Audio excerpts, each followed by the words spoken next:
fire engine. Flying Scotsman and my brothers were all green, explained Gordon one night in the shed. It was all very well in its way, but now I prefer my blue.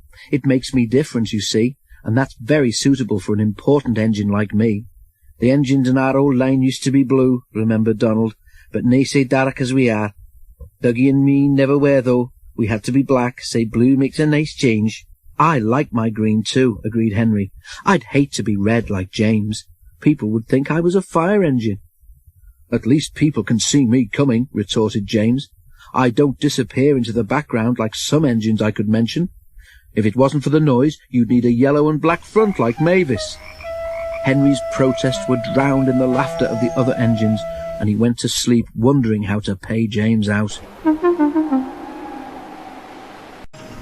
Henry was still cross next morning.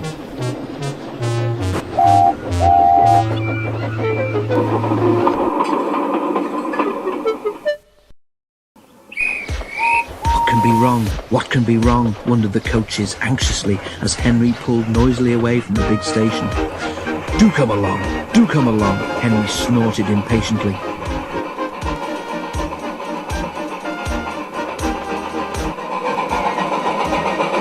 They had a fast run, but it didn't improve Henry's temper. He bumped the coaches when they reached the end of the line, and again when he backed onto them for the return journey. He simmered angrily while the fireman fastened the coupling.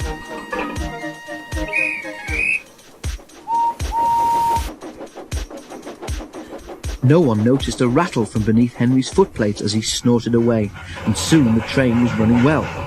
Hurry, hurry, hurry, puffed Henry. Faster and faster they went. At last Henry began to feel better. Suddenly he heard a crack from below his cab. Look out! Shouted the driver. He applied the brakes while the fireman scrambled forward to the footplate. He was just in time. Both men watched in horror as a widening gap opened between Henry and his tender. Henry stopped as soon as he could. The automatic brake halted his tender and the train some way behind. We must drop Henry's fire, said the driver urgently. It will be dangerous to let him boil dry now that we can't get more water from the tender. The fireman agreed.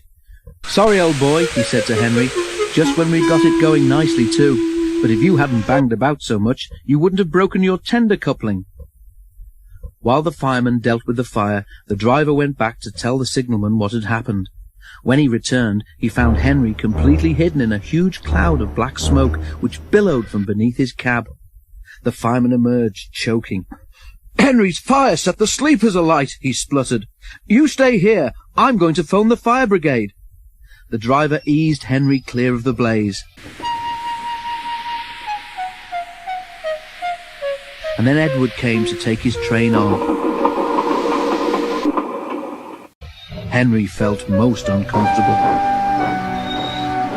Workmen made Henry a temporary coupling. They rejoined him to his tender, and then the driver and fireman lit a new fire and drove him gently home. Edward, who had of course seen everything, told the others. They were careful what they talked about that night. As for Henry, he was touchy on the subject of fires for some time afterwards. But James was quick to notice that from then on, Henry stopped making rude remarks about the colour of fire engines.